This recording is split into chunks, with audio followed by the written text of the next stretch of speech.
여러분 안녕하십니까, 강신업 변호사입니다. 김일성 만세를 외치더니 이젠 태극기 드냐?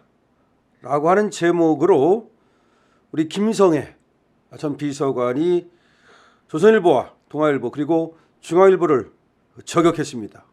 언론쟁이 간신 오적이라고 저격을 하면서 절대로 조중동은 용서할 수 없다라고 밝혔는데요. 왜 그런지를 한번 보겠습니다. 그런데 여러분도 아시는 것처럼 말이죠. 조선일보는 조금 요새 낮았습니다만은 동아일보는 한겨레와 경향보다 더하다. 거의 JTBC 수준이다.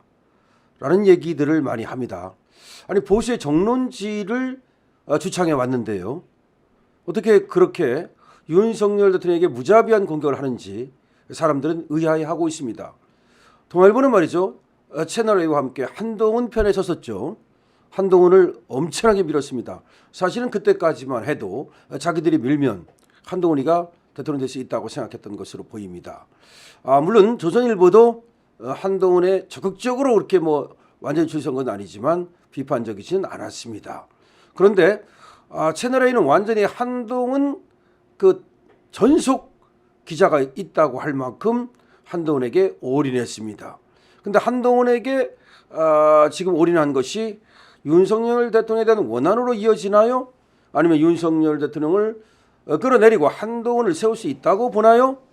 그렇다면 동아일보는 참 그 근시안적 태도를 고치지 않는 한 이제 보수의 정론지는커녕 신문으로서의 명맥을 이어가기도 어렵게 될 것이다는 얘기가 나오고 있습니다. 지금 조중동 절도운동으로 인해서 말이죠. 더 이상 견디지 못하고 조선일보가 항복을 했을 만큼 거의 지금 이 신문을 보는 언론, 이 신문을 보는 우리 독자들이 없다는 겁니다. 없다. 그러니까 돈 내고 보는 독자는 사실상 이제 거의 몇천 명 수준밖에 안 되는 게 아니냐. 동아일보 같은 경우 말이죠. 중앙일보는 이런 얘기까지 나오고 있습니다. 그 정확한 데이터는 물론 알 수 없습니다만은 그냥 들어가는 거 있죠. 걔들이 만들어 가지고 공공 기관 같은 데 보내는 거 그거 빼놓고 정말로 일반 독자가 자기 집으로 돈 내고 시켜서 보는 사람이 얼마나 되겠느냐라는 얘기까지 나오고 있습니다. 자, 그런데 이렇게 된 것이 말이죠. 지금 김일성의 비서관은 조선의 양상훈, 김창균, 동아의 김순덕, 이기홍, 김순덕 아줌마, 그다음에 중앙의 안혜리, 여기를 언론쟁이 간신 오적으로 지금 지목하고 있습니다. 한번 보시겠습니다. 김건희 여사 디올백 사건을 계기로 범죄자 이재명에게는 눈을 감고 배신자 한동훈의 역성을 들며 윤석열 대통령과 김건희 여사를 수없이 난도질하던 조중동 언론쟁이 간신 역적 5인방의 만행에 대해 애국 시민들은 결코 잊지 않을 것이다.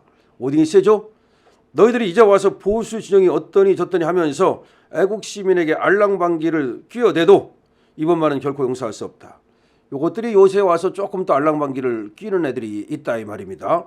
특히 조선에서 특히 이제 조금 태도를 변화시켰죠. 그 얘기 들으니까 말이죠. 이 그냥 조선일보 다 끊어버려가지고 30% 이상이 전부 다 절독했답니다. 그래서 지금 50%를 육박한다는 얘기가 있어요. 그러다 보니까 항복한 거라는 얘기가 있습니다.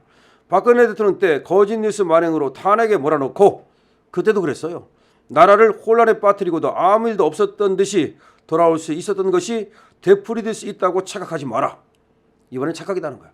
조중동 이제 끝났다는 얘기입니다. 지금 최재형의 디올백 몰카 공작에 당한 김건희 여사에게 처신이 그 모양이니 라며 2차 가해를 자행하던 조선일보 양상훈. 아니 어떻게 그렇게 말할 수 있습니까? 누가 뭐래도 최재영이죠. 이놈은 이거는 있을 수 없는 그 몰카 공작을 한 거 아닙니까? 근데 김건희 여사를 욕하면서 처신이 그 모양이니 라며 2차 가해를 자행하던 조선일보의 양상훈. 박근혜 대통령을 라스푸틴의 게임에 빠진 대통령으로 몰고 윤석열 대통령을 철없는 아내만 사랑하는 어리석은 사냥꾼 몰아세웠던 동아일보 김순덕. 이 김순덕 아줌마도 윤석열 대통령 죽이는데 앞장서고 있죠. 그런데 김순덕 아줌마가 박근혜 대통령을 라스푸틴의 게임에 빠진 대통령으로 썼대요. 라스푸틴이 옛날에 그 러시아의 그 주술사, 다시 말하면 그 점쟁이 이름이 그야말로 완전히 러시아를 갖다 망하게 만든 놈이죠.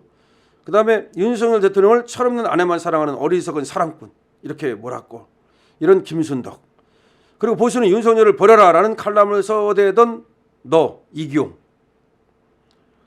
여기 동아일보죠. 그리고 조선일보 김창균과 중앙일보 안혜리의 더러운 글, 이재명과 한동훈에게 아첨하던 그 잉크가 마르기도 전에 이제 와서 애국시민에게 아첨한다고 또다시 용서받을 것이라고 착각하지 마라.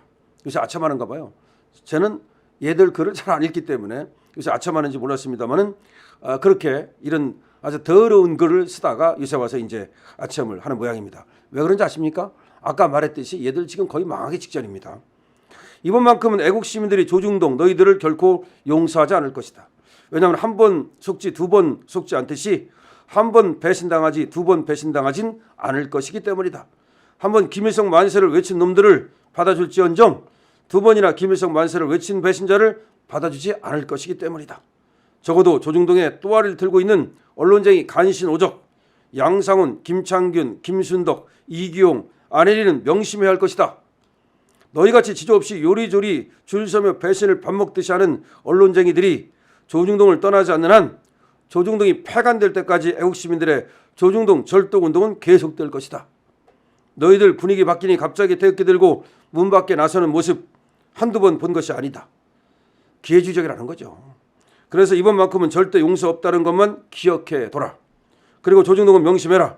배신을 밥 먹듯이 하는 양상훈, 김창균, 김순덕, 이기용, 안혜리는 언론적인 간신 이 오적을 내쫓지 않는 한 애국 시민들이 결코 용서하지 않을 것이라는 점을, 그러니까 조중동을 명심하라는 거야. 이 간신쟁이 5명을 내쫓아야만 조중동이 살 수 있을 것이다. 엄청나게 지금 강한 글입니다. 다시 한번 말하지만 애국 시민들은 간에 붙었다가 쓸개에 붙는 조중동 언론쟁이 간신 오적들의 말창녀, 말창녀, 글창녀 짓에 아주 넌덜머리를 내고 있다는 것이다. 다시 말해서 말 갖고 글 갖고 창녀짓 하고 있다 이 말이에요. 이 언론쟁이들이 이제는 애국 시민들이 보는 지면에서 썩 꺼져라. 꼴도 보기 싫으니까. 자, 애국 시민들이 지금 조중동도 버리고 있는데 특히 이 간신 오적을 특히 버려야 된다라고 얘기하고 있는 겁니다. 왜 그러냐면 지금 이기용이라는 자가 뭐 보수가 화난 이유 어쩌고 그러면서 뭐 보수 대결집은 사회 전반 좌편향 흐름을 수십 년 인내해온 보수층의 비상한 각성이다. 또 보수의 아부를 떨고 있습니다. 자폭 윤을 이재명 공수처 헌재가 살려내. 자, 자폭 윤을 갖다가 이재명 공수처 헌재가 살려냈다. 이게 또 무슨 얘기야? 우리 보수가 살려낸 것이지 무슨 이재명과 공수처가 헌재가 살려냈습니까? 이게 무슨 얘기냐면 이제 이재명도 까는 거야. 막 이제 윤석열 까다가 그야말로 윤석열 대통령의 지지율이 막 올라오니까 슬쩍 저 좌파 까가지고서 마치 동아일보가 우파인 것처럼 하려고 더 이상 안 섞습니다. 동아일보는 우파 아닙니다. 보수 적는지 웃기는 소리입니다. 보수의 심장은 강신업 방송입니다. 강신업 방송의 타이틀이 보수의 심장 아닙니까? 보수의 심장 콸콸콸콸. 그리고 윤석열 대통령의 부활 TV라고 지금 윤석열 대통령이 부활할 때까지 우리 별칭을 부활 TV라고 붙였죠. 보수의 심장 강신업 방송입니다. 여러분 지금 청와대 전 비서관 우리 김성회 요새 칼럼을 많이 쓰고 있습니다. 김성회 칼럼니스트가 이번에 조중동 완전히 그리고 간신 오적을 갖다가 그야말로 황소 경문, 토황소 경문처럼 말이죠. 그러니까 황소를 토벌하는 그런 경문처럼 마치 토황소 경문처럼 이렇게 아주 멋진 글을 써줬네요. 자, 조중동 정신 차리기 바라고요. 이 간신 오적을 내치라고 지금 얘기하고 있습니다. 자, 여러분께서 이 영상이 많이 퍼질 수 있도록 해주시려면 좋은 방법이 있습니다. 좋아요 누르고 댓글 달고 그리고 공유 누르고 구독하는 겁니다. 강신업 TV입니다.